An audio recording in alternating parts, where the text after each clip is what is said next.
Salutare tuturor, numele meu este Adi, bun venit la un nou episod. Și astăzi vom sta până la shop, adică până la ora 3 dimineața. Să vedem ce e pe item shop. Acum e 2:05, o să mai pun pauze și na. Da, dați un follow aici, vă rog eu frumos, că na. Și un follow și aici, pentru că da. Vreau să fac și eu 1500 de urmăritori. O să, na. Și nu știu, zic să... ce să facem noi până atunci. Probabil o să mă uit la ceva pe Netflix sau o să stau pe TikTok, nu știu. Sau să joc niște Brawl Stars. Nu am chef. Ok, o să revin cu un update. Ok, băieți, deci am decis să fac poza asta cu Elite Agent, Aura și semnul de Victory Royale. Și na. Ok, băieți, ești 33. Mai avem 27 de minute de stat. Așa că o să revin. Bun, băieți, am revenit, așa că haideți să intrăm pe locația, pe aplicația asta, să vedem ce e pe shop. Și oh my god. Venturion, Ventura, Airfoil, Dark Rex, Dark Triceratops, așa. Psico. Nu. What the fuck? Voi vedeți ce e pe shop? Băieți, dacă revine și iconic. E Psycho Bundle pe aici. Nu cred.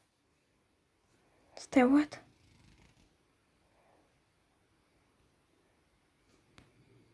Bă, da, oare când o să apară Tusi slide ăsta?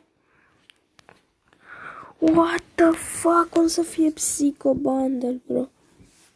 E chiar șmecher. Bine, nu-mi place chiar așa de mult, da?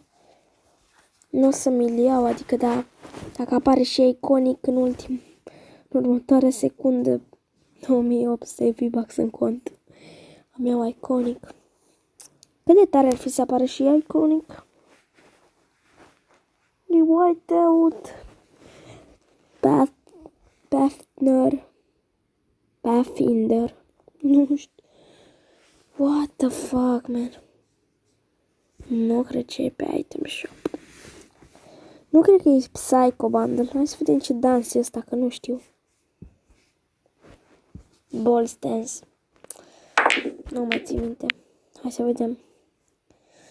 Să intrăm pe YouTube. Stai așa.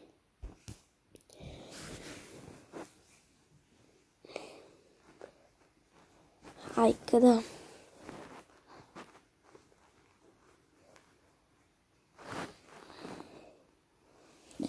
Bă, dacă revine iconic, eu mor.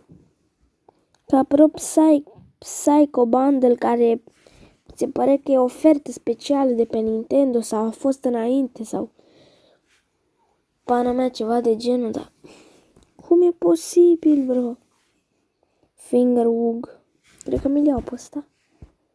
Fingerwug. Nu cred. Nu cred că am pornit cronometru de astăzi. S-au trecut 12 ore, mâncați-și. Bă, dar nu, cum să fie, mă, Psycho Bundle? Chiar nu înțeleg. În fine.